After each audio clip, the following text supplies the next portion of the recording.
Hi everyone, my name is Nix Marikuma, and today we are talking about feelings, alright? And we're going to be just kind of talking about our emotions, our mental health, our emotional health, and our physical health, alright? So let's get into the more touchy-feely stuff, alright? I'm going to tackle grief. Reason why I'm going to tackle that one first is because that's what I wanted to talk about yesterday. And I saw something about it today and I was like, you know what? All right, cool. So grief is, in my opinion, when we love somebody and they go, okay? I'm really touching on more of the fact when you lose somebody and they're in the great skies above, or they're watching over you in spirit, or they're part of your guardian angels and things of that nature, okay? Grief takes a long time to be able to work through, okay?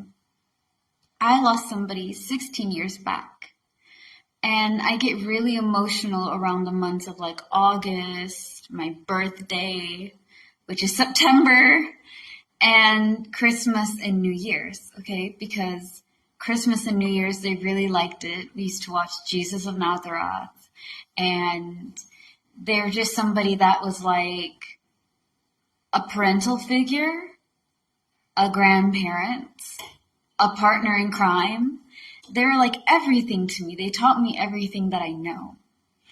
And I miss them.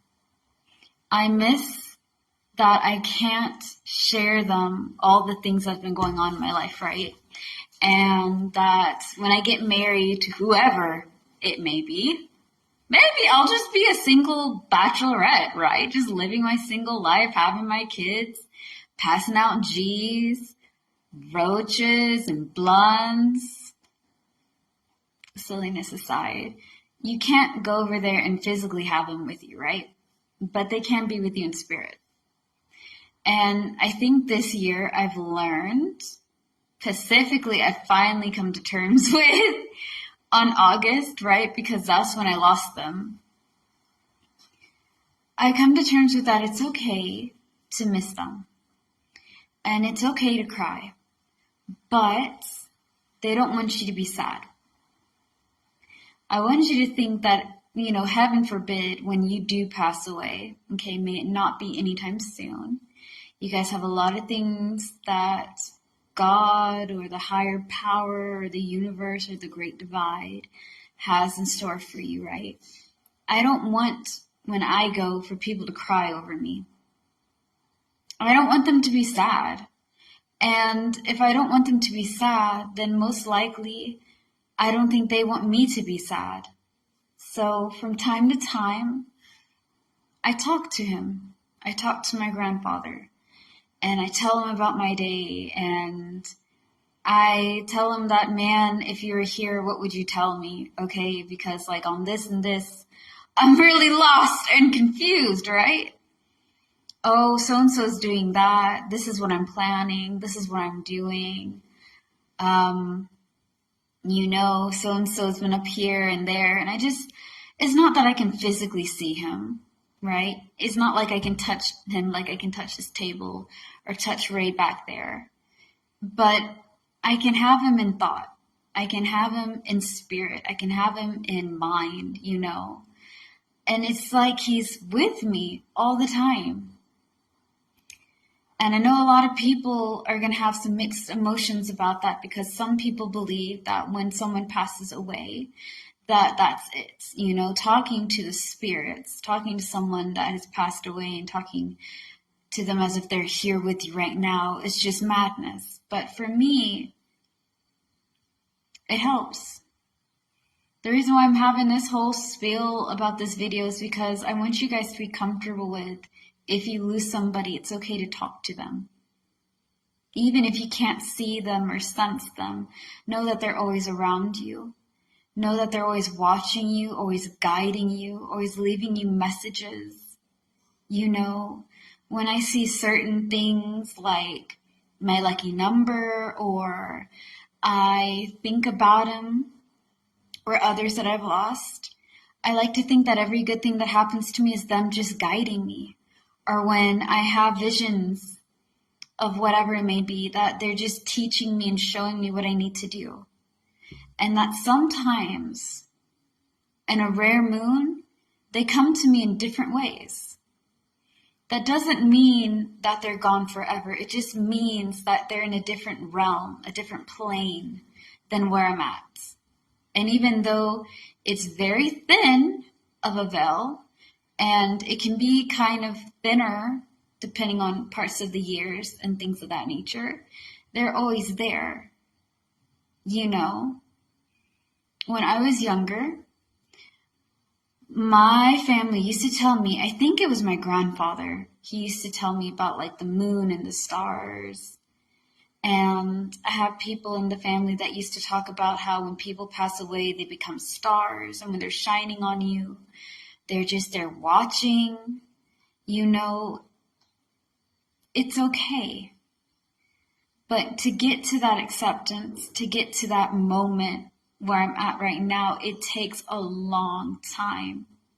Because you have so much left to give them. And they're not there to physically accept that love in a way that you're used to, right? It's like if I loved Ray, which is right here. I have allergies, so I'm not crying. I don't want you all to think that I'm getting emotional. You know, I just have like something, something with my nose, but this time for real. Okay, there's pollen everywhere.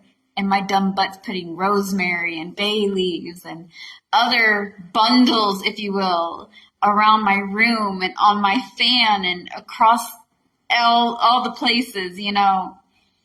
It's not like Arietti, but it's getting close. Anyways, Ray, right? If Ray was like a baby, she is in a way, but she's a furry baby. And I give and I give and I give, and then she goes. I have all this love that has nowhere to physically go. And so to replace that love, it has grief. You're mourning of somebody that you care about. Yes, time will heal all the pain, but it takes a long time, and you're going to have more days often than not where you just can't do it anymore. You feel like maybe if I join them, things will get better. Believe and receive, they don't want you to come to them yet. They want you to live a long and happy life. They want you to be able to fulfill the things that you were put on this world to do. Whoever the universe or the gods and goddesses or divine entities or whoever, all right? For me, whatever the universe puts you on this world to do, you got people to help. You got people to see, and you got things to do. It will get better. But if you really want to honor them, if you really want to make them proud, live your life to the fullest. Respect them and know that they're watching you and that they love you. Again, this is just about how to deal with some parts of grief, okay? And how to get to that part. Like what it's like when you get there and you're like, you know what? I accept that I lost you and I'll always miss you. And I love you, but I love you enough to not try to cry every time I think about you. Nowadays, I laugh about my grandfather because my grandfather was a very funny man, bro. Like, he taught me everything. He gave me so much, and I didn't have him for long. You know, it's greedy, but I didn't have him for a long time like I wanted. You know, I want him to see me walk down the aisle, my crushes, talk to him about people that I like and what to do. And, you know, he was like a sage. My grandfather was like the ultimate wizard sage in my eyes. Like he could do anything. He could just snap his hands and things would come down. But I know that he's watching over me, and I know that he cares. And I know that he wants me to live my life to the fullest. And I'm sure that's what your loved ones want too. They want you to be happy. And they want you to tell them about your days and what you're up to and things, but to respect and honor them in that way. Peace. More to come.